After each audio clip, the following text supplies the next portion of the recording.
घोटकी ज़िले जे अख़बारी हाकरनि जी मालिकी कई वञे त जीअं उहे पंहिंजी ज़िंदगी सुठे नमूने सां गुज़ारे सघनि। महांगाई जे दौर में पंहिंजो ऐं पंहिंजे बचनि जो पेट पालणु ॾुखियो आहे।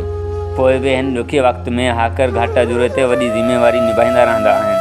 हर दर, हर घर, दुकाननि, होटलनि वग़ैरह ते गर्मी, सर्दी या बरसातनि में उते टाइम सां उन्हनि जायुनि ते पंधु करे अख़बारूं पहुचाइनि था। हिन वक़्तु असांजा अख़बारी हाकर भाइर तंगदस्ती ऐं फाकाकशी वारी ज़िंदगी गुज़ारण ते मजबूर आहिनि। उन्हनि जे हक़नि जी हासिलात लाइ घोटकी ज़िले जे अंजुमन अख़बार फ़िरोज़ जे सदर राजा दायो अज़हर खोसो असगर मीराणी मीडिया टीम सां ॻाल्हाईंदे चयो त असां गर्मी, सर्दी, बरसात में बि पंहिंजो फ़र्ज़ु सर अंजाम ॾींदा आहियूं। असां सिंध हुकूमत खां मुतालबो था करियूं त असांखे मज़दूर कार्ड ऐं सिहत कार्ड वग़ैरह या अहिड़ी का सहूलियत ॾिनी वञे त जीअं ॾुखे वक़्त में असां तंगदस्ती जो शिकार थी न सघूं।